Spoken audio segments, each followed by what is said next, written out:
afternoon and welcome to Citizen AY, the platform where we speak truth to power. I have the pleasure in bringing in a guest of ours. He's known to us. His name is James Diboe, and he is his parentage. His dad is from Ijaw in Nigeria, and his mom is from Trinidad. Trinidad in the West Indies.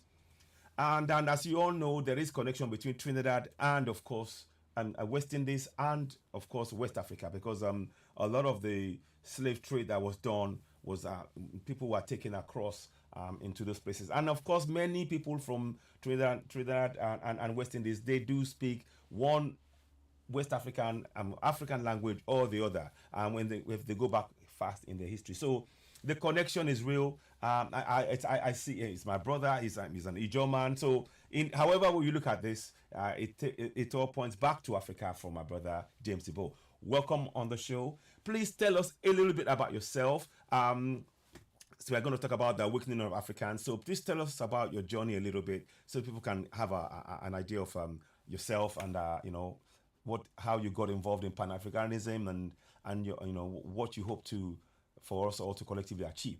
Welcome on board once again. Thank you. Thank you for having me, my brother. I appreciate it. Yeah, well, as a podcaster, I've been running a podcast show called Original People for the last 4 years. Yeah. And it's basically connecting to Black people, African people, descent, anywhere we are in this world. And I'm trying to make connections. I think it's really important that we all connect, and we can't be having connection through a third party, through Europeans or anyone else. We must directly have contact with each other. Indeed. Now, the beginning of my journey is my father, as Nigerian, always told me it's very important to know where you're from, your geographical area. Absolutely. Now, he told us about we are from the Ijaw tribe, Delta State. Wow. And so basically, that was the beginning, getting the importance of it. But then later, I decided to start researching because there's basic knowledge you can get from your parents. It's basic. Yeah. But sometimes you want to know about the science. You want to know about the deep history. Indeed. You want to know about maybe the Diboe pyramids that were built. Yeah, exactly. Pyramids of Kemet connecting Africa to the rest. You get curious about your past, naturally. Yeah, so I got really deep, and I started reading books like Sheikh Anta Diop. My great mentor. One second, just a reference point. Whoops, sorry. I got excited. Books are falling everywhere. Yeah. I got excited. Just give me 1 second. I wanted to when you mentioned Sheikh Anta Diop, I get excited. There are a number of books that I wanted people to see. So this book here, I don't know if you can see it. Oh, it's not going to let me show it. There we go. That's it. Hang on. Give me a minute. There we go. That book there. Yeah. See that? Excellent book. Yeah. Very book. Yeah. So that's a book. So I just wanted to show that. Carry on. Go ahead. Sorry about that. Yeah. So people like Sheikh Anta Diop, Dr. Ben Yosha Ben Yakinen, Dr. John Hendrik Clark, Ivan van Sertima. Now, Chancellor Williams also. Oh, now, fantastic. Yes. One person I must mention, and it was my mentor, and I was able to have contact with him. I brought him to do an event in Liverpool Caribbean Centre to give a lecture. I also interviewed him as well before he passed away. He's a Dr. Renaud Rashidi. Oh, man. May his soul rest in peace. He was honestly, I watched his shows. I was supposed to meet him in the British Museum about 3 or so years back. And I never got to do so. One thing or the other, I just didn't happen. And I was following him, we were writing and we would make comments on Facebook, but I never got to meet him. And it's something I deeply regretted. May his soul rest in peace. So for you to have that pleasure, I'm really pleased for you. I bet it must have been something, immense and sort of deeply felt, I'm sure. Go ahead. Well, I have an interview I did with him on my channel, Culturolution James Diboe. That's my YouTube channel. Wow. So what's it called again? Culturolution, CULTURALUTION. I'll try and bring it up as I speak James to you now. Diboe. Culturolution. Maybe when you share that out. You can Yeah. you've got me link anyway. Yeah, I YouTube have. channel. Yes, Yeah, I have your link. Yes, so I and will and it was share that. interesting to be able to do a Zoom with him because Yes. what happened was we brought him to Liverpool in Mm, January 2020. He was mm. meant to come back for the second lecture, but he couldn't make it because remember the COVID happened. COVID. Yes, So yes. he couldn't come over. There was no one could fly. No, it You was. know, Oh it was a man. disaster at the time. So the next best thing I could do is get him on the Zoom. Yes, You know, so I yes. got him on the Zoom at the end of 2020, Mm, and this was like a very anticipated discussion. You mm, know, with him not being mm, able to return. And mm. we spoke about all kinds. And now, one thing great about the interview is Yeah. he recognized me. I'm a lot younger than him, but he could see this. I've traveled to several countries. I'm a, Fantastic. I've been to like Fantastic. 43 countries around the world. And a lot of these places are outside of Europe, you know. So when I And started that's to how does travel, that yeah. feel um when you travel to these places and they and I mean how did it feel in terms of safety, in terms of how did you find it? Well, different places. We start off with like say I first went to like since 2006, I've Okay. started really going on my mission, Wow. and I was consistently traveling regular every year, Mm-hmm. and sometimes doing multiple countries. Mm-hmm. So I started off going to Cuba.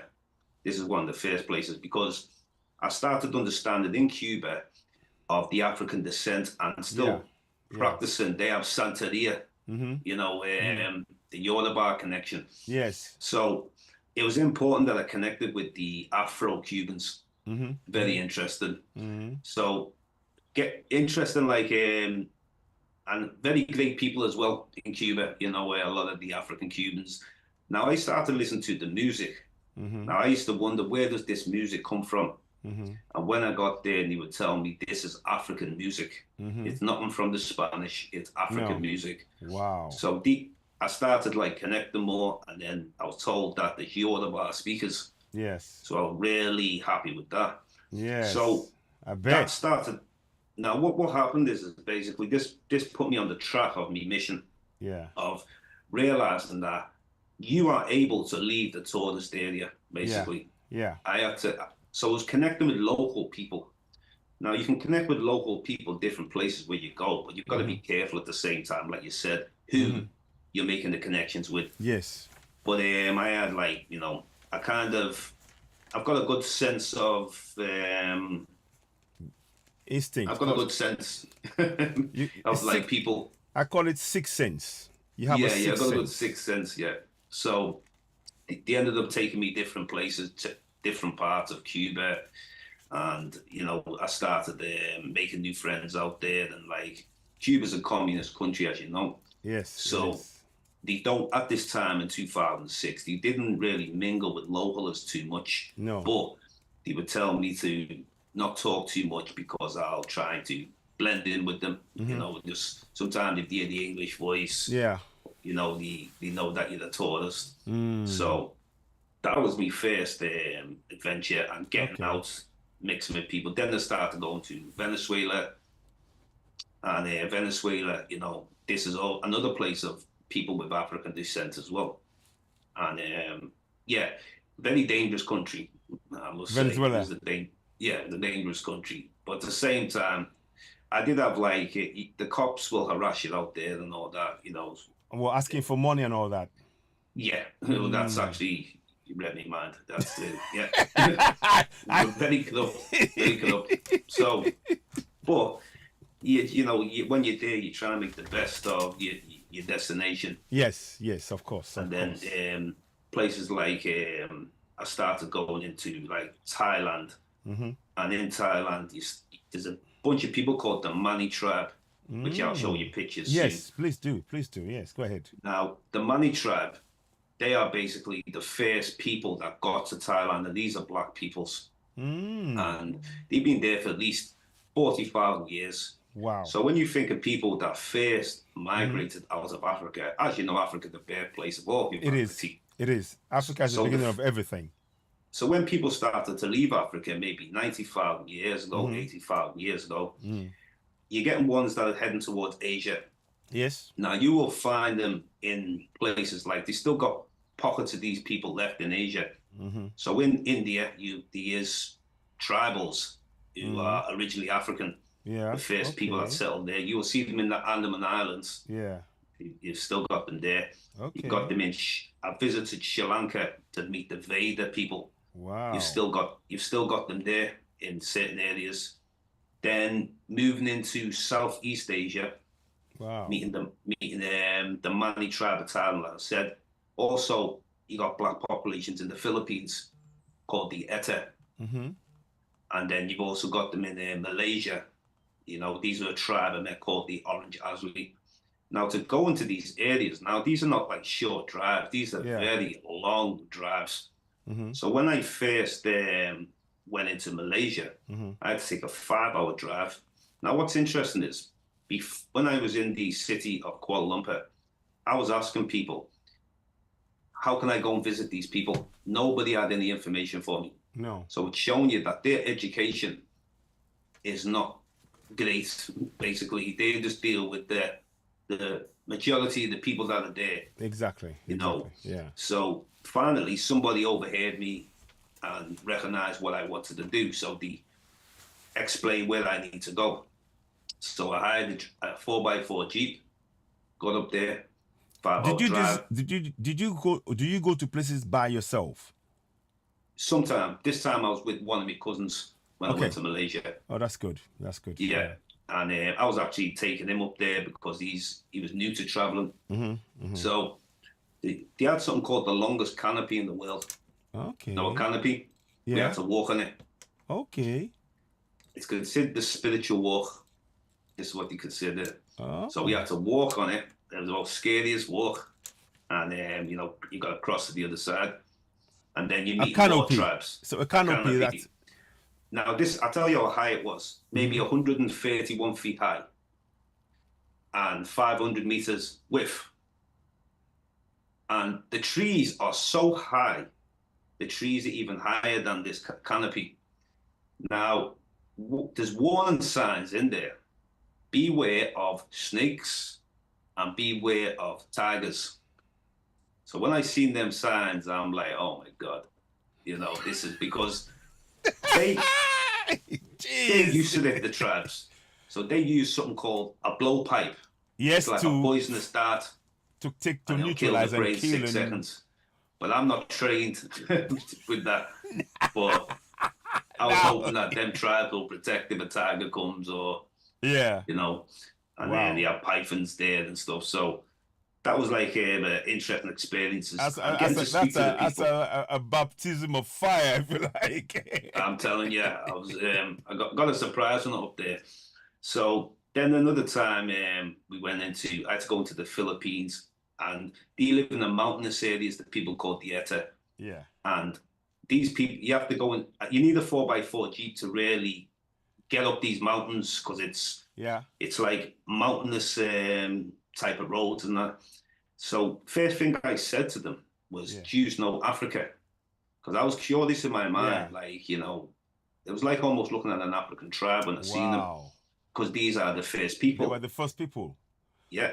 But they are far out. They're not. You won't see them on the streets or anything. You see them. Wow. Yeah. So secluded. So I asked them, do you know Africa? Mm. They said, yeah. Now a lot of them shouted it like very excited. I've also got video footage of these as well. Wow. And I felt this connection because I'm wondering, can they understand me also? But it's like that. The energy, and this is why I'm even become more spiritual as time's gone on, because it was like the energy doesn't have a language. No, you just know it. You just know it. So it was unbelievable, the energy that we were both carrying, and we were able to make this communication. And so that was a really great experience meeting them. And these have had to come over like you have a lot of typhoons there. Wow. Yeah. And then you got the people in Thailand and Mali. Now, this time in Thailand was interesting because I was by myself. and I had to go to the jungle, and this was nighttime. Nighttime, and this is the biggest experience I've ever had in my life as far as going to the rainforest. So what's basically happened is I'm trying to find my way up there because I'm so passionate about going to see these people. So I was told to get a bus. So I had to get 2 different buses. 7 hours it took me to get there. It was a place called Diboe or something like that. It was real far. So now when I get there, just out of interest, how do you know when the buses are going to be there? Well, I was told that there's a bus that I can get to a place called Patalong, and then you have to change over to get on the next bus. So you might be hanging around for like 20 minutes, like a bus station. Yeah, okay. Now, on the bus now, because you know, nobody's talking on the bus. No. A lot of the locals. So once I started showing the pictures of the people I want to see to the people on the bus, the whole bus is talking now, because even the people there were saying they had never been in there before, and they were like really shocked. You know, getting on the phones, calling the friends to say, how could we help this man? And they were very helpful. Wow. I must admit, a lot of Buddhists that were there were trying to help me. So when I got off the last stop, they said that, how are you going to get back tonight? Because this is the last bus. There's no more buses going back until the morning. So now I'm like, oh, I didn't realize this. So it took me, I didn't realize myself. I should have done my homework, but some things are not really that simple. No. So what I've had to do is the people on the bus who I've just met said, you best go into a local place to stay that's not far from the jungle. The jungle. So they took me to this forest area. They didn't have to, but they just did it because they could see. Kind of them. That's Great spirit, very kind of them. Wow. So they took me like into this forest area, and there's like a few huts that you can stay in, very cheap price. So now the person who's the reception there, he was there. They said, well, yeah, you best is staying here then tonight and that. So I said, okay. So now, all that's on my mind is I'm hoping that same day, because I'm fired up, so I want to make sure I see them that day. Yes, exactly. So they say, we don't think we can get anyone to take you in tonight, so maybe tomorrow, blah, blah. So I said, okay. So now it gets to about maybe 9:30 in the night, 10 in the night, and the driver comes in. And then they had a discussion with them saying, this man wants to go into the jungle. So he said, well, okay. He said, he'll take me in. So I was like, wow. And there's nothing that is bothering me. There's no fear in me. No. I just felt guided all the way. Yeah. That's how I felt. So he took me in there now. Now, when you go in the nighttime, you can't just go in there. No. You must first go and see a ranger. Because the ranger will take you jump on like a open type of van, and he's taking you like into the jungle. Because if you go in there without giving them alert in the nighttime, don't be surprised if they hit you with the blow darts. That's what I was going to think. That was the first thing I was going to say. Because you'll be looked at as an enemy, disturbing in the middle of the night. So what he's done is the ranger, he said something in their language to alert them that were coming in. He's given me a torch, because you need a torch in the nighttime. So I'm like, whoa, shine the torch. But I'm holding the torch to the floor as well, because snakes are there. Snakes and wow. Tigers. You have tigers there. Whoa. So I'm like, oh, this is a deep experience. Now I sees the people now. Once I see the people, you that's feel okay. like, I just felt great. It was like nothing could bother me once I seen the people. You know, there was no fear, the mission has started now. So I was excited, taking pictures, getting video footage, eating with them. Yes. And they were very happy that they seen another brother coming in from another part of the world. You know, so the connection was really powerful. Could they speak any English, or you couldn't speak any no language connection, just sign language? They understand certain words. They understand black people, them words. They understand Africa. Wow. Now, what I did do And I had a lot of pictures on my phone from different people around the world. So I was showing them, look, black people in Africa, Australia. So they started getting the message because a picture speaks a Speaks thousand a words. thousand words. So now they started getting understanding, like, well, another reason why I'm there. Because I'm letting them know, even though they are a tiny minority, there's only about 300 of these people in Thailand and Mali. 300. 300. Yeah. What happened to the Now, rest? they've killed most of them off. Oh my goodness me. In Yeah, they've Thailand. killed. Yeah. This now, what's happened in the last few thousand years? You've got to look at the history now. There was large populations of black people in these areas. Now, what's happened is a couple of different things have happened. When the Chinese started to move out of China in the last 2,000 years, what's basically happened is they've started conquering the people along the way. Sometimes you can call them the Mongols. The Mongols are always conquering. Then later you have people like Genghis Khan. Yeah. So that's why if you look at a lot of the Southeast Asians, they look like mixture of Chinese and something else. Okay. Because of like the large population coming from places like China. So you got these people, they basically become absorbed. Now these people are very short in stature.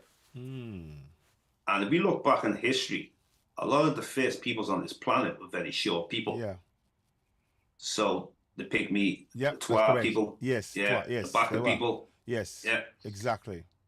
So and then in the certain parts of Asia, they're all very short people. You'd also had certain Aboriginal Australians. The first ones were very short. They lived in Tasmania. Yeah. And then the Highlands of New Guinea, you got very short statured people. So once I started there, I'm seeing the black world connection of surviving populations, which is like was amazing. Then later on, going into like places like the Pacific Islands, meeting black people there. So I see one big connection from ancient times. I see similar spirituality, similar culture. We all melanated people. And definitely I can see that they are the first people wherever we're going. And the first people will always have a similar culture around this planet. Because if you think about it, when people left Africa, they took the spirituality with them. Yeah. And only we can cover these topics. Europeans can't tell us about these things because the European race is only about 6,000 years old. Exactly. There was no white people before 6,000 years. No, according to science. Yeah. So, yeah, but these people though, like I say, in the nighttime going there was really an adrenaline rush. Wow. And then I had to stay, like I said, I couldn't get a bus back the same day. So I had to go back to a local hut to stay there. And then in the morning, I was able to get the bus 7 hours going back. Wow. So this was a big experience. And, I bet. And then even other places like the Fiji Islands, like I was saying, telling you they come from Africa. Lake Tanganyika, he said they reached Fiji 1500 BC. Wow. And I got to meet the chief. Twice I've been to Fiji, 2 times. And each time I got to meet the high chief. And the high chief was very welcoming. And they were happy that a person with Nigerian descent is coming in. Because they look at Nigeria highly. Because they're very spiritual people. And they'll recognize Nigeria is really a spiritual place. Wow. If we really go back. Wow. So they connect spirituality, deep African spirituality, with that part of Africa, of the world in Nigeria as being highly spiritual. Yeah, they say they come from all of Africa. They see all of Africa as spiritual. But when I told them that Nigeria, then they were like, wow, you know, it was like they could see a high spirit, you know. Wow. And then so I asked them like some questions. So tell me a bit about you coming from Africa. What is the story? Okay, yeah, they say they come from Lake Tanganyika, which is East Africa. Okay. But also there's a connection with ancient Egypt as well. Wow. where they say the chief met a woman, a lady from Egypt, and they set sail into the Fiji Island from there. Now it's a far journey, but basically, you probably understood this yourself, where some of the chiefs who have like I don't know if you want to consider them like a shaman, someone who has like a natural type of powers. Yes. It's best if you cross the ocean with the chief. Yeah. He will guide you there safely. Yeah. Yeah. Yeah. Because he knows about the winds, he knows about the current will carry you, where where it will turn around, and because he knows everything. Yeah. So when they got to Fiji Islands, the place I stayed is the place where they first landed. It's called the First Landing Hotel. Now, they got something in the shape like of a golf course, looks like a golf course, but it's actually a left foot, because the chief stepped out with his left foot first. So they've done something like the shape of a left foot. And the First Landing Hotel, they came and camped in tents when they first reached. So it's very interesting, like there were people like in Fiji, place like Papua New Guinea, Wow. But Fiji stood out a lot because they always say they came from Africa more than any of them, And so then they were very, very clear. That's the history they've been passed down. Very clear. And there's a book called The Legend that they spoke about.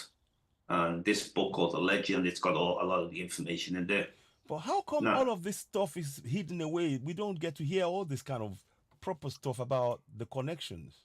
Because the Europeans took control of a lot of history.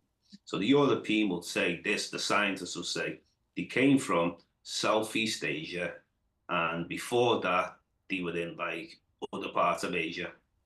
Now, according to their oral history, they might have gone through Asia in order to get to Fiji. But as far as what they've told me, I can only go by what they've told me, is they say they came straight from Africa, but they might have went through Asia. Yeah. Which would probably make sense because it's... Yeah. Interesting. And we have to also think as well of like how we look at the ocean now. A lot of islands are not there no more. Whether it's the Indian Ocean, Pacific Ocean, Atlantic Ocean, there was a lot more landmass. Also, the sea levels have risen. Yeah, so, that's true. So, and then meeting like the Aboriginal Australians, very spiritual people. And it was interesting meeting them. And it's a shame to see a lot of them alcoholics, homeless.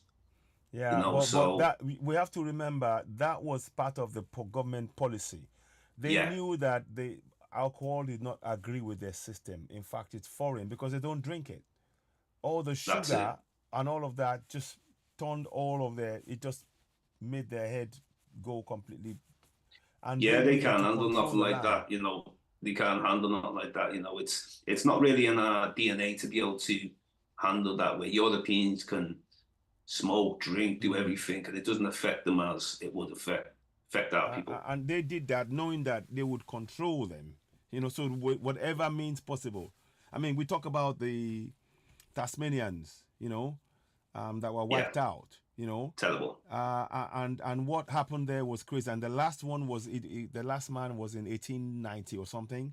Where he was killed. I mean, I've got the story, and it's a tragic story, and there has been no official apology by those who carried this out. I mean, you've changed the whole thing. You took out an entire race. That is not something to be proud of. That is something to hang your head in shame about. But those are things. I mean, it's interesting. Those things you don't find in books. They don't talk about it. You have to go and dig and But again, carry on. Please, I just wanted to just put that in there. Go ahead. Yeah. So, like I say, these are like one of the most spiritual people on the planet, next to the Africans, and it's a real shame what they're going through, the suffering. And what they used to do also is take them to the females, the breeding camps, the Europeans, to get them lighter and lighter and lighter. So they end up forgetting who they are. So breeding camps. So they actually had breeding camps. Yeah. I mean, So then, that reminds me of what happened in West Indies, the buck breaking and all this nonsense. yeah. Well, there's a movie called Rabbit Proof Fence. Rabbit proof On fence. Rabbit Proof Fence. Now, this movie is basically showing you how this breeding process was going. So basically, what it was is basically you had some of the British people who were in Australia, Yeah. and some of them would like to go with a black female, Yeah, but they exactly. were asking questions: is it okay? So they done an experiment, basically showing you, well, this is what a half breed would look like. This is what quarter would look like, and after the quarter, they said the Aborigine is bred out. So they would just basically, it's like an experiment. Science experiment. Yeah, Oh they're my doing goodness me. experiments, because they're trying to. I believe that like they try to destroy the black race all over this planet. Mm. You see, Mm. they would like to get rid of us, but they also want to be us. So they want our music, they want our dance moves, they want our knowledge, they want our swag, they want our coolness, they want our history, they want everything but us not to be here. Man. Now, it sounds crazy, but no, but it's for real. It's for real. So what happens is like wherever people go in the world, like if you travel somewhere, it's important to connect with your people. Now, what they might teach you is that, say you come into college, you come to university, you come into a place where there might not be too much of your own people. These Europeans will advise you to stay away from the local people. They will tell you about this area is about reputation. Don't go down there. So it's automatically sometimes a disconnection. And also, when people are looking to get on and have a better job, they don't want to put you to the direction of your own people, as if your own people can't help you. Yeah, yeah. So this is the impression that, well, it is facts. But even like down in the Pacific, places like Hawaii, now that's another place that was a complete takeover in Hawaii. So the last Hawaiian queen, you can see her depicted as a black woman. Yes, yes, yes. So yes, you're right. I saw a lot of the Hawaiians were more darker skinned. They were darker skinned than the current You ones. still find some of them, but they're in certain areas because they've been bred out. They've just had constant Europeans coming in there and trying to get the women, make the women go lighter and lighter. And a lot of them also died out as well from the diseases that the Europeans brought. Yeah. So it was about, this is another way I'll be wiped out. Of the Red Indians and the blanket, that smallpox blanket. Yeah. Oh, I'm doing you a favor. Here's a blanket, and they give them blanket and they killed. Now the Hawaiians and that, they actually, speaking to the Hawaiians myself, ones that are quite spiritual and conscious, they would tell me that Africa is considered the land of the gods, the land of the spirits. So it's a fact that when they meet a person like myself, who's about connecting consciously, spiritually, and going, I speak on the motherland all the time. Anywhere I travel to, I pick up Africa all the time. So that makes them connect more. The fact that they've got someone who's sharing knowledge and speaking real positive about Africa.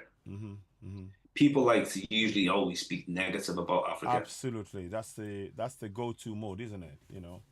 All the Pacific, like there's another place. I went to Tonga as well, Tonga Islands, and there's many black people there, Tonga. But what do you like to do on the internet sometimes? The Europeans like to show you the lightest skinned people, so you believe that there's no dark skinned people that were originally there. Yeah.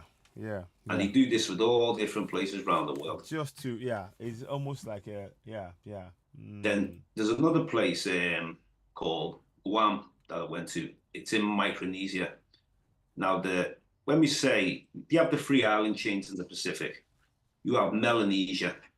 Now, Melanesia runs from Papua New Guinea, New Caledonia, Vanuatu to Fiji, Solomon Islands. Now, the reason why they call it Melanesia, because these were more the darker skinned people.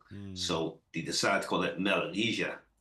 Then you have the larger islands, which is the many islands, which is Polynesia, which runs from New Zealand, Hawaii, Tonga, Samoa, Tahiti, and a few more islands.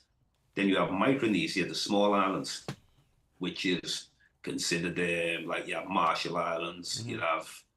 You have different places like Guam. Yeah. So when I went to Guam, the American Navy basically took over the place.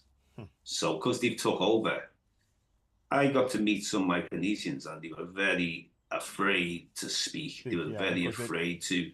So we had ones that linked up with us and took us a few places, but I could Mm-hmm. see they are They were so very under reserved. pressure. They're under They're under guard. Yeah. pressure too much.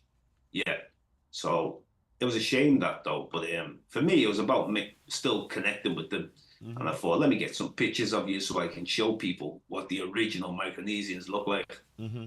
But Mm-hmm. that's one thing I'll always make sure to do. I get either video footage or take some pictures or even Mm. interview them if I've got to. And when I come back, I can share it with the people wherever they are. Mm. Because we must share these information with We people. must. We must.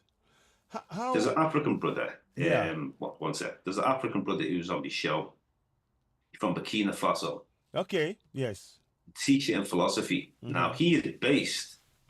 I will link you up with him. He is Okay. based in New Caledonia. Wow. New Caledonia is in the Pacific Islands. Wow. So it shows you like how far this brothers came from Mm-hmm. Burkina Faso Mm-hmm. to go all To the go way all to the New way. Caledonia. That's. But I'll actually introduce him to you, Yes, please. and Yes, please. he would Yeah. probably be a good person to get on your show as Oh well. yes. Oh yes. Well, I'd love to. I'd love to. I Yeah, think we need to. What we need to be doing is expanding our reach in terms of connections. Making connections. One to the next, to the next, to the next, because that way we can reach more people with this essential information that we are, Africans. We want a better Africa, and we are going to work together to achieve it. Nobody, those who are oppressing Africa right now, will not. They don't want Africa to succeed. That's the yeah, plain fact. The only people that will make that work is you and I, and others who are yeah, like-minded, who want to see a better future for the coming generation of Africans. Because Africa is big enough. Africa is a land that you can feed China, the whole of Europe, US, and some other place. About 5 different, big landmass areas onto Africa, and there'll still be enough change left. mm, It is that huge, and Africa has got, with that size, only 1.3 billion people on it. Whereas yeah, in China alone, China, the size of China, you can feed China to Africa maybe I think 2 or 3 times, and China alone has got 1 billion plus. And then you talk about India and all of that. So yeah, it is really, the point I'm making is that we have room for those who wish to see Mother Africa, and that's tourism right there. That right yeah, there, when our people can connect and go back, and that can really help in really transforming how we perceive ourselves, because we've been the ones yeah, who are everywhere. Never, don't believe in this nonsense. Oh, Columbus was the first to do anything. It wasn't the first. You cannot be the first when people are already there and they've been living there. You're not the first to discover anything, and all of these yeah, stories. I mean, they did back in the day. They did some ships around Africa, where Africans built ships that were using the currents to go from Africa into Asia. You know, mm, this yeah, is known fact. There's videos of this, and it actually yeah, worked, because yeah. they were like what you call the shamans, who they could read the wind. They don't know when That's to right. lean in. They know when to, all of that stuff. They were aware of it, and this is Yeah, something that the Europeans now trying to think, oh, they're the ones who did. You didn't discover anything. Let us be clear about that. And yeah, it's always good to honor those that came before you. And what is being done here is to try and misrepresent what's going on. But anyway, we know yeah, what we are trying to achieve. It is really empowering our people to begin to know our real history before colonialism. Even the media world that we're using now, the way it's been, the messages that's been put in there is clear brainwashing for us Africans in particular. For example, I did not know when I was born here, but I went back home when I studied in Nigeria. Up until my, I don't know, 16, 17, I always thought Egypt was part of Europe because of how it was thought. You would look at Europe and you would think Egypt was part of Europe. And the movies that you watched, they talked about Europe and then they would talk about Rome. So there was always that connection that they put in your mind. So you would think Egypt is in Europe. No, Egypt is in Africa. You know, it was when I came back here, then I then started looking at the maps and everything. I was like, hang on, what are you telling me? You know, so then, and it's in a way, those formative years, they've used that to really shape our minds in a way. It's brainwashing. It's basically brainwashing. And what we are doing now is trying to awaken the millions of Africans to know who they truly are. So they are better informed about the decisions that they make about their future. But no, let's carry on. Before we go too far ahead, would you mind are you up to showing the pictures now as well? So that people can have an idea. So just go into the share button and you can, talk through that. And then we can, there we go. Fantastic. Yeah, that's it. Yeah. Now this is a brother from Malaysia, the Orange Asli tribe. Wow. And like I say, it was just amazing to connect with these people, Wow. And he looks like he's an African. His skin is, you can see. That's what I'm saying. Well, they left Africa and they kept to themselves, so they haven't actually mixed to look any different. So these people are like, I see them as African people, even though they are in Asia. I can still see. You can see the strong African features in them. Yeah, still carry the African spirit, and wow. And then also, now this is a brother in Thailand. When I got there in the nighttime. See, that's a black guy right there. That's me. Yeah, that's it.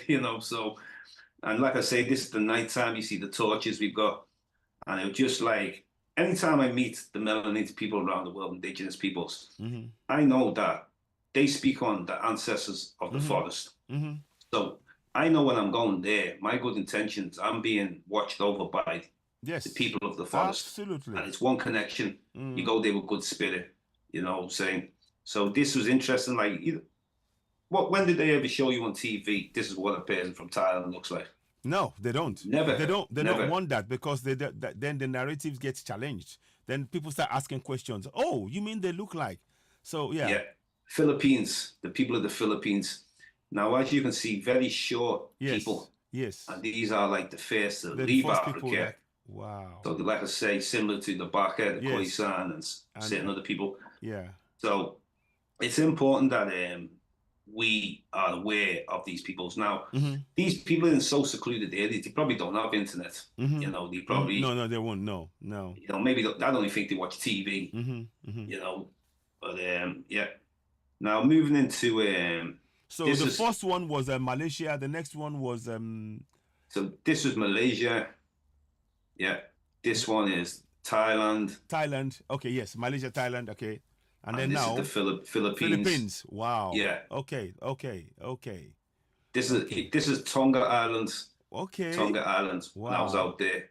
So meeting brothers out there. And like I say, when people try and show you on the TV, they always want to show you the lightest people, as if there was never no black people there. So it's it's a perception, trying to really get you to believe that false narrative. It's a big whitewash everything and that. So it's important that we know that we got brothers in Asia, we got brothers in the Pacific, brothers and sisters, and we all over this planet. Look in the Americas, ancient America, you have the Olmec heads. Yes. So with the Olmecs, these were like West African Nile. Exactly. Yeah. The big nose. Navigated on boats. Exactly. It was, yes. Mansa Musa also, his brother Abubakari. Exactly. He got to the Americas also. So many different times in history, we were able to navigate, whether to the Americas. I went to Mexico, and in Mexico, I spoke to the Mayan people. I went to visit the Mayans in Chichen Itza. Now, there's something that they told me about that. They are aware of Africans that arrived on slave ships, but they said way before the slave ships, there was Africans that traveled as free people coming from the direction of West Africa, they said. Wow. So this is the Mayans and their own stories. So they're definitely aware. So you get like people like Christopher Columbus, he discovered America. But you also get... I just laugh. You'd also have someone called Captain Cook. Oh. He claims he discovered people in the Pacific. Well, he discovered the islands in the Pacific. I spoke to a brother from Madagascar today on Zoom, and I said, "Are you aware of the history of Madagascar?" And he's from there. He said, in school, he told me that Marco Polo first discovered it. And I said, "This is wrong." And I'm actually having to tell him Mm-hmm. in his own country what the school taught you is wrong. Because you can find that he called them Bantu people, first came from East Africa to There you there, go. sailed. You see, and And they're trying to deny that history. he tried to deny it. And you get scientists come up with all sorts of things, you see. They'll say things like they didn't believe Africans had the ability to navigate. Yep. So Yep. they'll say that Asians, people from Indonesia, because they went to Madagascar later, did they bring Africans as slaves to Madagascar? You know, they always do this. Now, don't get me wrong. There was a time when the European explorers were taking people from, I'm not sure if it was Mozambique, into Madagascar, but this is way later. This is like the 1500s, 1600s. Exactly. But the first migration was free Africans over 2,000 years ago sailing there. More. In fact, more. I would even, to be honest, I would actually go to at least 10,000 years because what it is there's an extinct mammal called elephant bird, and it's extinct now.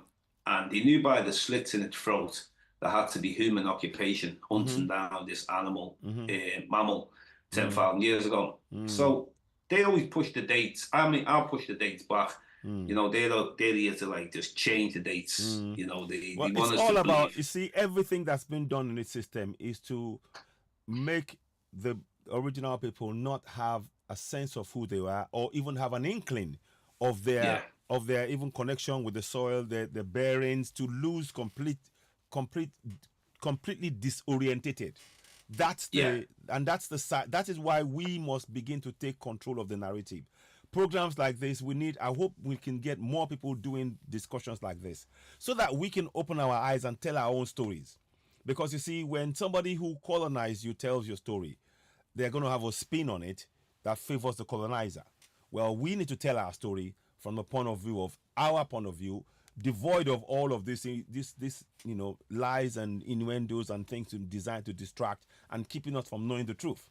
So I'm really grateful that you're sharing your insights and the knowledge you've gained from your traveling. And I really want to give you kudos for actually, putting yourself out there to communicate with a lot of Africans, and you are proving something.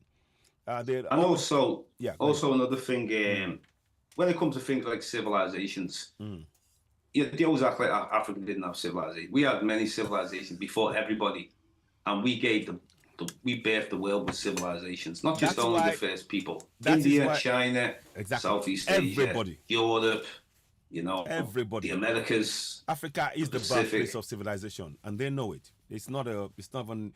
Look, for example, I don't know if I told you, my Yoruba people, we have our history all the way back to as much as 13,000 years back. There is a place called Cave of Ashes in Ishanu in Ondo State. There they found the body of a 30-year-old man. He was backdated to between 130 to 13,000 years old. They say that. Well, I'm happy you said that, because they always want to believe that Nigeria was colonized very late. It's this. This is why we got to take control of our own history. We can't be having like Europeans coming, just digging everywhere, and then they're going to carbon date it and say, "Well, this is the age," and they're looking for gold when they're going in there. And resources. When they start tampering with the dates and carbon dating and making false things, they're usually trying to hide something that they can have access to later on. So that's right. And that is one of the things that we need to really be aware of. I'm on this something of a drive right at this minute. I don't know. Christianity in Africa has really destroyed a lot of our African beliefs. And if you go and look in the museums all over the Western world, it's full of African artifacts stolen. Even the Vatican has got 10,000 artifacts taken from West Africa, and they are not giving it back. And again, with museums, you go to Germany, you go to France, you go to Spain, you go to Italy, you go to Poland, you go to Netherlands, you go to US, you go to Canada. it's Everywhere. full of what they've taken, you know. Yeah. And unless we start speaking up and saying, look, you took this from us, and art is an expression of ourselves. So all the carvings that they took away from us, they are denying our youth those carvings, you know, to be able to express themselves from an African point of view. And what they're taking from them, they take that and they give them a Bible, and they're brainwashing them, and they allow a Quran, and all of that is taking our people away from who we really are. So they are doing untold damage to us. Well, now we know, so we are going to be addressing that. You know, apparently it's coming out that a lot of what Picasso did was a lot of the artwork that they stole from Africa, because when they took it and put it in the museums and all these places and they hid it, he started copying the drawings. So when they say Picasso, there's some pictures and things that when you now look at a drawing by an African, a named African, maybe hundreds or thousands of years ago, that's where he got the idea from. But these are not being discussed. So we really need to take possession of what they took from us. Because sometimes they will come up with things and they say, we did this. But the genesis of it is in Africa, for example. But yeah, carry on, my brother. Let's proceed. Go ahead. Yeah, so it's important for Africans of the diaspora, whether you're in the Caribbean, America, UK, anywhere in Europe, to connect with your African people. You must visit Africa. I've traveled around a few places in Africa, like Namibia, South Africa. Okay. Madagascar, I've also been. Okay. Kenya, Tanzania, Yeah. Gambia, Cape Verde, Wow, man, Egypt, well Morocco. traveled. How was it like in Egypt and Morocco? What were those Egypt, areas well, here's what it is in Egypt. In the north, the people are very pale, but you have the pyramids there. You have the pyramids in Giza. So Giza is like by Cairo in the north. So most people want to see the Great Sphinx, the pyramids, you know. Then you got Luxor. Now Luxor, it starts becoming a bit more different as you get to Luxor. They call Luxor, they were saying this is Upper Egypt, upper meaning like you're going towards Sudan, you know. Yes, yeah. So a lot of people are more darker skinned in Luxor. Luxor was actually a decent place, actually. Now, when you get to Aswan, this is going south again, you will see majority of black people. You also have the Nubian village there, the original people. So it made sense for me to travel from Cairo to Luxor to Nubia, well, the south, because I wanted to see who these people were, the surviving populations, because I know these people in the north, we know they didn't build no pyramids. They might claim they did, but we know they didn't through research. They were conquerors. One of the research that I've been doing, and I haven't been, at the bottom of one of the mosques, they found pyramids, and the foundation for building of pyramids and things. So even the mosque, mosque was proving that the foundation of it was what Africans built, because Africans are, you know, the people who built the pyramids. So when they try and twist and say it's Arab and all this stuff, it gets exposed, you know. Yeah. So predates them. It predates them. Thank you. So, and I think it's important that we begin to take control of that narrative again. You are in control now, because of what you've done in those places.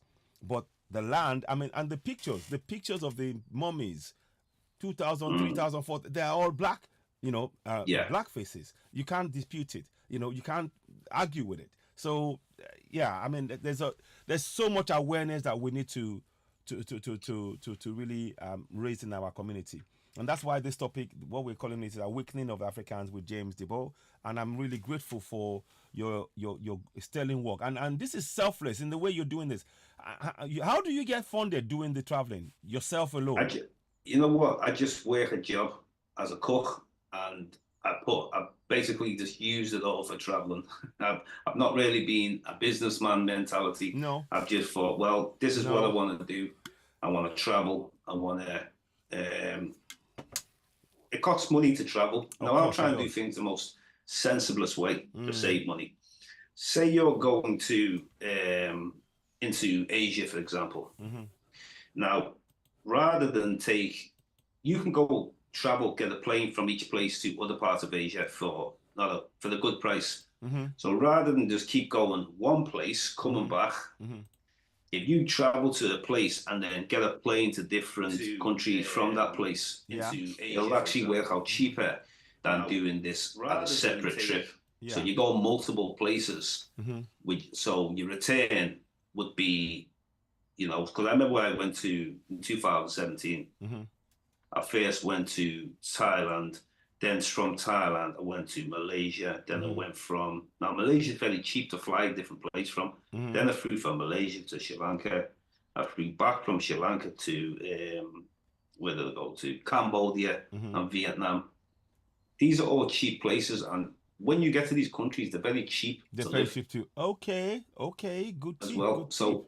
I don't like to do things that are luxurious. You know, No. I can just have a basic place to stay Yeah. as long as it's clean and it's safe. That's all that matters. You know, so that's basically it. This is over the last 20, like around 20 years. I've been doing all multiple traveling, but that's the main thing, just working. And I've never had funding. It would be nice to have funding, Yeah. but I don't want to wait for it because if I would have been waiting, I wouldn't have done no trips. Yeah. Yeah. You know. Fantastic. No, this is and the thing is what this tells me is that there must be some kind of drive in you that has actually told you need to find, you got to, you know, you need to do this because we need you to actually tell our story. What I'm saying is in your DNA must be something that is telling you to put this trip together, because I believe that I firmly believe that our ancestors speak through us. We are our ancestors and our ancestors are us. So that you know that symbiotic sort of yin and yang and everything else in us carries us. So and you embody that. As a child, my mum always bought me like a globe, maps. So when I was a child, I used to look at the globe, and it's almost like going into the world, you know. So I already knew from a child. Already you I was curious, very, very curious, looking at different places on the map, you know. Interesting. But like I say, we've got to. I realized how important it was when I seen all the whitewashing, and I realized, like, why are people trying to hide our history and try and put themselves into it? Like we were saying about Egypt. You got North Africa. Now, I also see a disconnection with North Africa and Sub-Saharan Africa. Big disconnection with people in the North. So in Morocco, you have people, you know, you had the Moors, the original Moors and the Berbers. These were black people, African people. Now, it's all being whitewashed. So when they show you the Moors, they'll tell you they were either European or Arab or Turkish. But we know, like, you can look back Moors at are black. End of story. Yeah, look at the depictions. I'm sorry. Yeah.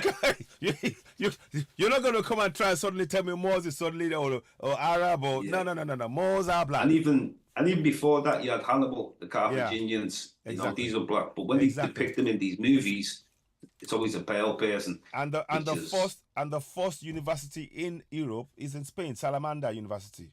That's right. You know? Yeah. So these are things that many people that are not aware of. You know, in fact, the story goes in terms of civilizing Europe was done by the Moors. You know, they taught them things in studying books, having a shower. All of this stuff was done by the Moors. That's right. Yeah. You know, many people don't know that we have libraries in Africa, in Mali. And in Timbuktu. There are a lot of old library that tells a lot of things, but those things are keeping away from people, kept away from people, because unfortunately, when the Arabs came, they colonized, so a lot of their writing is in Arabic.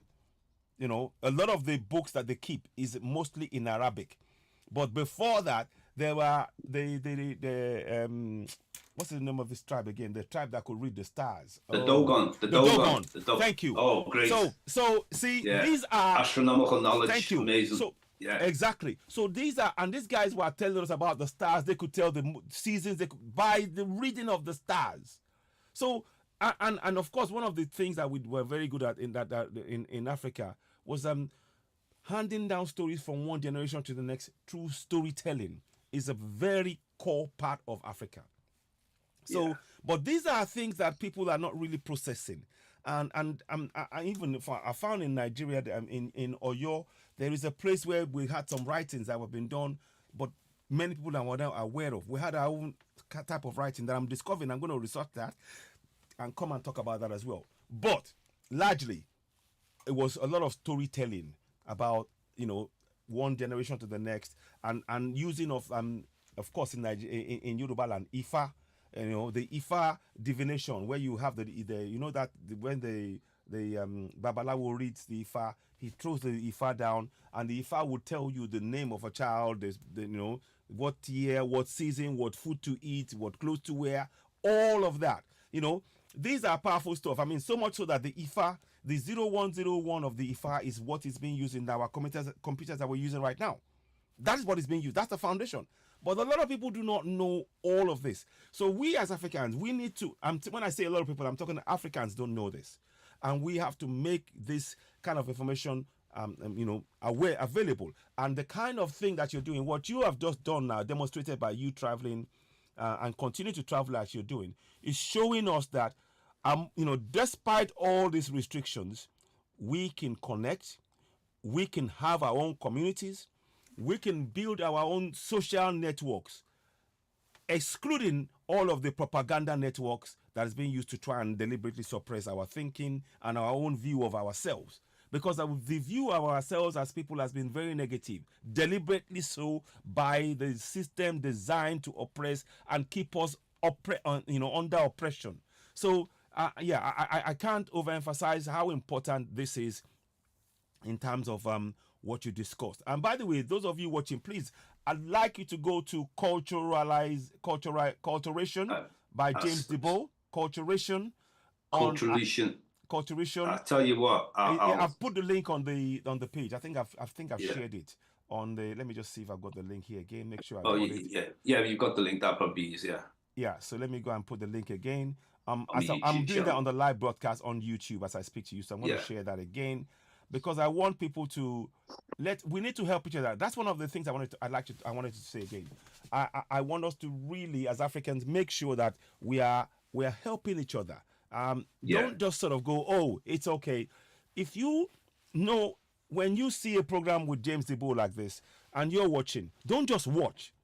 Or myself, like it, subscribe, share it, tell friends.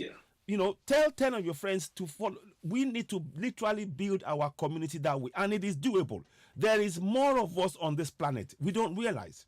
Of the 7 billion on this planet, I think we are probably 4 to 5 billion easily of this planet. Because in the UK, I mean, in Europe, there's 500,000 of them, and then half a billion. And in the US and others, another 500 million, and the Asians and all that makes about 2.5. But the majority of the people on this planet are black people.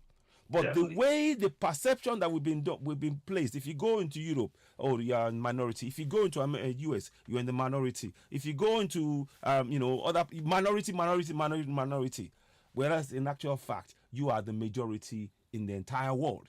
And these are perceptions that they've conditioned us to buying into, and we need to now really another place. Another place I should mention where I went to, and this is very important. Yes, please. Brazil. Yes. Brazil. Wow. Now, in the history of Brazil is amazing because the majority of people brought in the transatlantic slave trade were taken to Brazil more than even America, and a lot of people don't speak about this.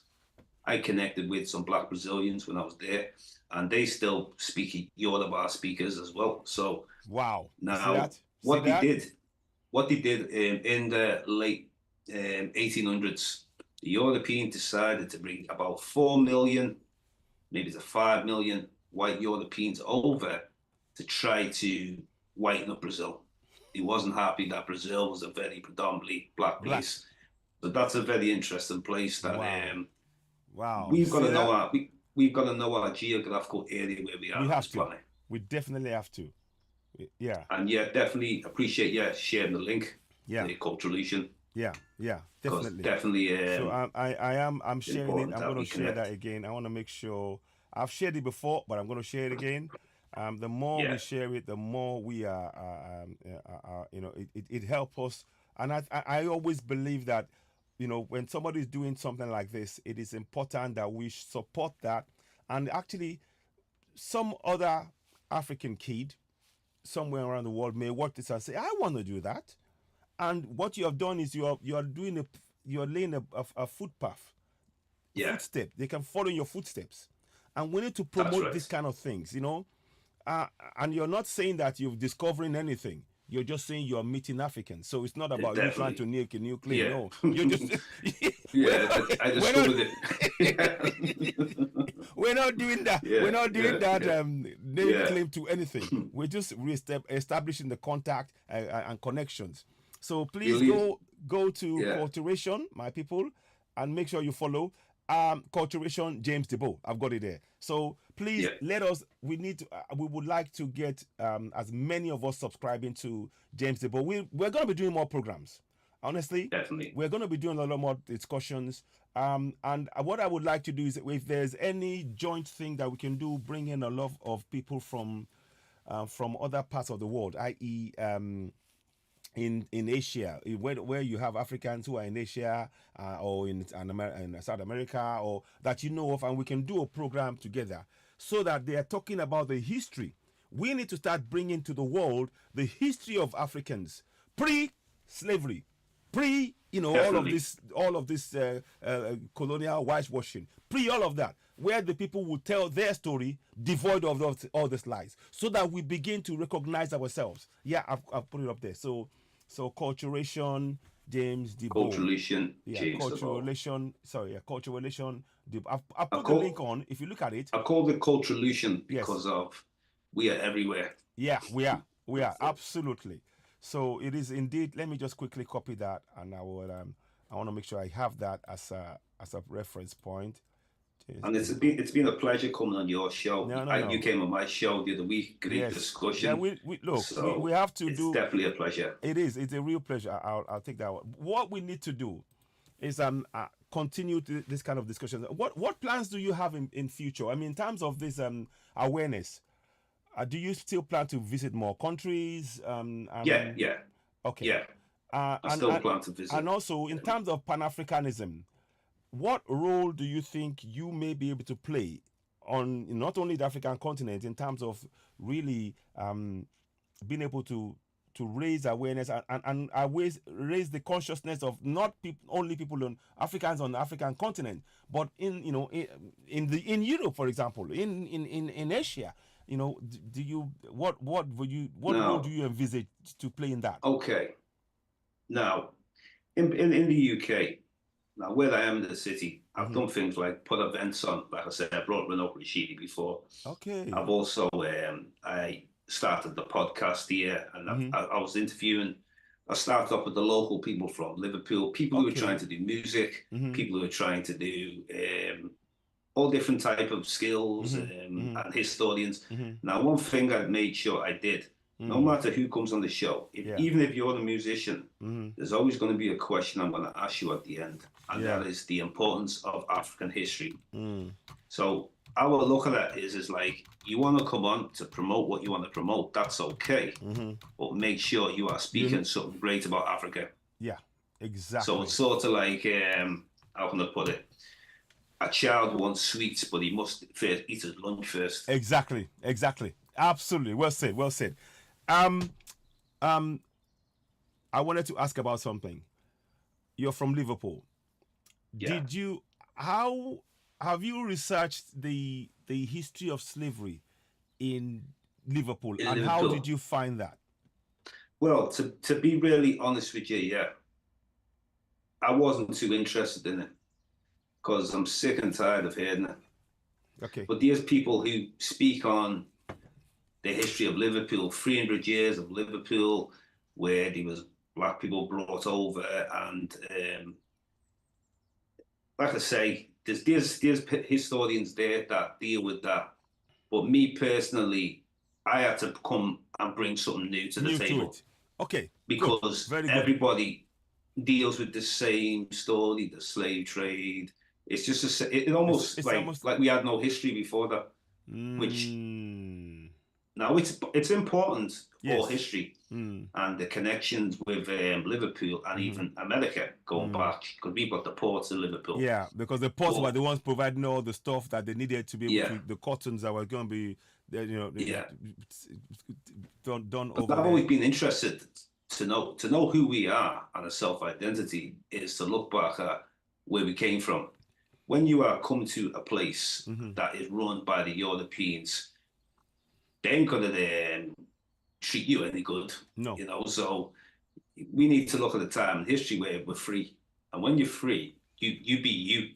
that's correct. That's who you are. Free I'm people. We I'm are I'm free people. I'm really glad you state that, and that is very important. But that is a very good perspective on things, and that's what we need to understand. We need to relate to those times when our kingdoms were free, when our when the West and and indeed the whole of Arabia were marveling about what Africa was doing, and how the things that we were seeing, and the wealth that we possessed, that of course now they are now scrubbing over to try and take from us as we speak.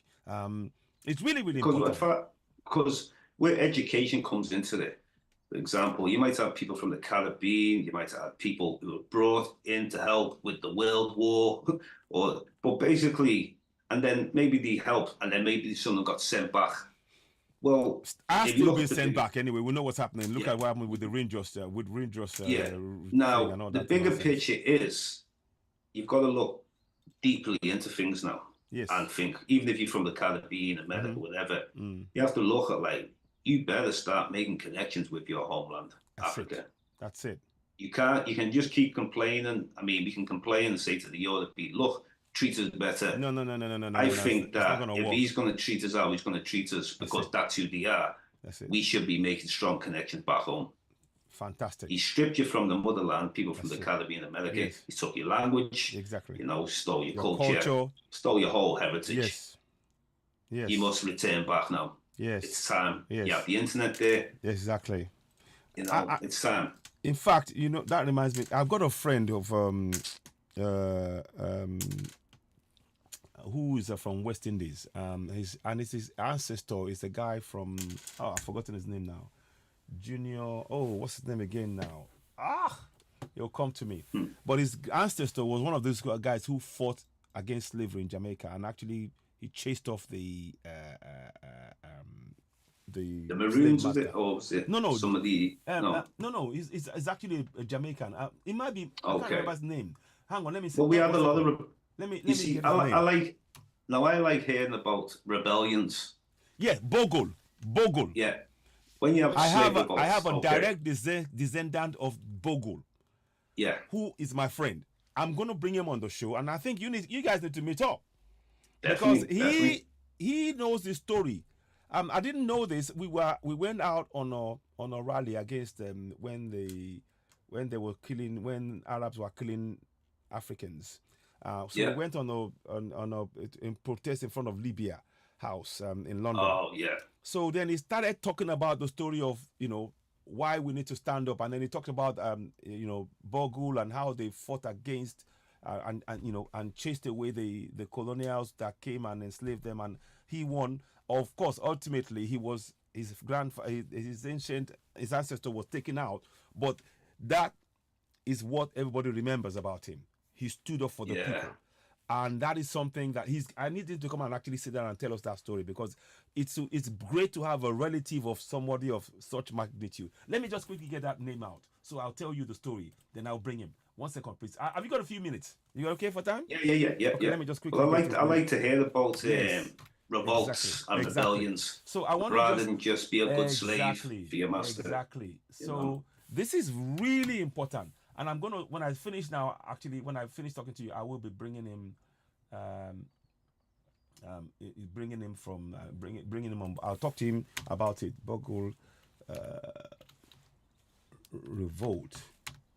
Another great slave revolt, if you ever look into it, something called the Zanj Rebellion, where Okay. Africans were taken into Iraq Yeah. during the 3rd to 9th Yeah. century, Yeah. and they revolted. It was the Yeah. biggest revolt ever in history. Okay, So it's they important actually to have know. Paul Bogle. That's the name. Paul Bogle. Morant Bay Rebellion, Okay. 1865. It began with a march to the courthouse by hundreds of people led by preacher Paul Bogle in Morant Bay. So he used to be a preacher. Obviously, he knows that, I think he realized that it was all of this preaching was being used to. So then it's after 7 men were shot and killed by the volunteer militia, protesters attacked and burned the courthouse near Billings. 25 people died. Over the next 2 days, poor freedmen rebellions across St. Thomas in East Parish. The Jamaicans were protesting against injustice and widespread poverty. Most freedmen were prevented from voting in high poll taxes in the same system. Living conditions had worsened following crop damage, floods, cholera, smallpox, epidemics. So yeah, this is Paul Bogle in Moran Bay, 158 years ago, and there's a picture, there's a statue of him. Let me see if I can. I just want to bring that statue up. 1 second, please. I just want to just show this because it's good to know these things, and yeah, I have a number of people that I can. I don't know if people can see. Oh, sorry about that. Let me Yeah. get this up. Oh, it won't let me move it. I wonder, can I do it this way? I'm sorry, I'm trying to. It's all Okay, right. I know what I'll do. I'll share it on the screen. Here's what I'll do. Is that it? 1 second. I want you to see it as well. There we go. So let me stop share for a minute. Go back because I need you to see it as well. I think it's important. There we go. Can you see it? Yeah, yeah. Okay. So that is it there. I'm going to just move it across for people to see it here as well. 1 second. So can you still see it or is it gone? I can still see it. Okay, there you go. So that is Paul Bogle there. Let me move our picture here. So that's Paul Bogle, Moran Bay, Jamaica. And these are things that we should know about. I like digging things like this out. It was just by chance, and we are friends and we talk. In fact, I spoke to him a few days ago. So I need to bring him on board now to talk about this because this is part of our story that many people may not be aware of. I'd love to have a film done about what actually happened there. But anyway, that's so I'll stop share for now. But my brother, it has been a real pleasure having you on the show. I'm really grateful. Listen, Yeah. anybody watching the show, make sure you go to Culturation James Diboe on YouTube. Subscribe, hit notification button. Let us grow that platform. Kudos to you, my brother, for the work you're doing, for the enlightenment, the pictures you showed of the people in Thailand, in Malaysia, in Philippines, in Tonga. Tonga, and Hawaii, and all of these things. They are impactful. Every single picture he showed were of black people in those areas, which the mainstream media never tells you. They always tell Now, you a story and which I've is not the actually real. Yeah. now that was just a few that I had like loaded up, but I've Hmm. got if people go on the channel anyway, you'll see Yeah, we will. Yeah. many other places like Fiji and all Yeah. of these other places. I will Please, be checking please, out. please, I urge you all, go to Cultural Illusion. Let me just do something, one more thing. I'm really, when I feel the spirit tell me to do something, I go with it. I want to bring your platform on the page here so that people can see it. Because Yeah, I need your platform. We need great people like you. You've been appreciate it, working brother. silently. We need great people like you to be showcased so that people can see the work that you're doing. You're not just doing it for the sake of, oh, I'm just here to. You're doing it to wake up the people, and we Yeah, need to recognize the effort that you're doing and also appreciate you, not just by just sort of, oh, that's great, patronize you, be yeah. part of it. So James, Cultural Illusion, I'm gonna put it up. Give me a minute, please. I just want to make sure Cultural Illusion. 1 second, please. I want people to see it. Just James give me 1 DeVoe. minute. Come straight back. Yeah, yeah, One yeah. Sorry, second. sorry. Yeah, Of course. okay. Go ahead. Go ahead. James Yeah. DeVoe. You go ahead. I'll get up because I want people to see this about you. Beg your pardon. Okay. Fantastic. So now I'm gonna show you the his page, and I urge you, please go and look at the page. Don't just don't take my word for it. I want you to really go ahead. There's a lot of work that this great man has done. You know, and look, so I'm sharing that with you now, and I need you to see it. Those of you watching, please go and share it. So you see, it's Cultural Allusion, James Diboe. You can see that there. I need you to really go and subscribe. There should be more subscribers on there. The work that this man has done, he's interviewed a lot of people. He even interviewed the great man himself, forgotten it, Rinoko Rashidi. He interviewed him, and we need. He does a lot of work. He's done a lot of work, and interviewed a lot of people. He's even interviewed. I didn't even get this. He's interviewed Robin Walker. And I think we need to bring Robin Walker on the show. We will be talking about this. We'll probably bring him on the show and talk about things. We need to bring him on board. I think it's time we do that and talk about things. I mean, I do have one or two concerns about things I've seen from him, but that's not a problem. What we need to do is to really look at that. So I mean, my name is on there. I'm honored to be on this platform. And being on a part of the people who interviewed. But you can do the same thing. We need to support each other. Please subscribe to Cultural Allusion James Diboe that you see on the screen. It is of immense importance that we do so. The man himself is just away from the screen for a few minutes, but I'll wait for him to come back before we wrap this up. It's just giving you a taste of what he's done, and I'm going to see if I can find, let me see, Runoko Rashidi. Let me see. I want to just find out if I've got that there. Yep, there you go. So there you see his interview with the late Runoko Rashidi. May his soul rest in peace. So you can see it there. This is the work by James Diboe. On this platform, you know, it's a platform, so it's anyway, the platform where we speak truth to power. We want to encourage us all as Africans to explore as much as possible the things that we know of and find out information and begin to reconnect to our great Africanness. That doesn't mean that we are putting out anybody else's light. We are just making our own light become that little bit brighter so that we can reconnect and be, you know, be who we are and be comfortable in that. For so long, being an African has been seen as a negative, has been lesser than, has been less than human, according to the eyes of the media, mainstream media, who portray Africanness as with negativity. We want to put a stop to that. We want to address that. So yes, my brother, you can see. Peace. You see? Can you see what I put on the screen there? Yeah. You see that? You got it on the Runoko Rashidi. There you go. So yeah. And I put your page on there because I want people to go and subscribe to you to help you, because you're doing a lot of work here. A lot of great work, and we will do, you know, I mean, what you've done now, you've basically talked about on pictures on Asia. Maybe we might do another picture on Australia again. So that, you know, so I would do shows like this so that people know the work you've done, you know, and Haiti and all of this stuff. And I'm not Haiti, I'm Hawaii, sort of, you know, that you talk about Hawaii and all that. So, but what I've got, what I've got is on my channel. Some of the latest ones, like this here, is actually, now see this is a documentary. This one here, Original People. Okay. Yes. This is actually a documentary. Fantastic. See, people. So people, if you please look on watch this. I'd love you all.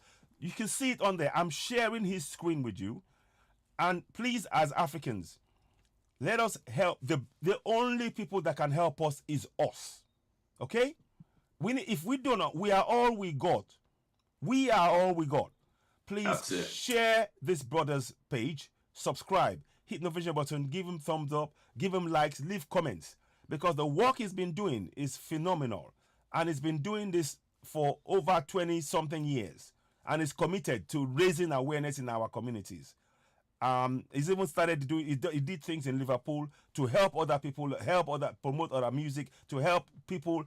You know, that's the commitment right there, and that's what we need. We need more of us doing this. I've been connected with some professors around different places of the world as well, black professors. So in Africa, fantastic. different places. So that's what's Fantastic. important, trying to I connect noticed with that different you type of you, you people. had you had Walker there, something Walker, Robin Walker, Robin yeah, Walker. yeah, I yeah, mean, I'd like to yeah. actually, I'll speak to you afterwards because I think there's something I wanted to do with that as well. I actually have the book and I wanted to bring him on board and talk about his book again, to a certain extent. And So, Professor Carver I've had on. Yeah, okay, so many great, also Ancestral Voices about them on as well. okay, fantastic. So I mean, so Yeah. look, so you guys look through, share You the see this videos, one here? yeah.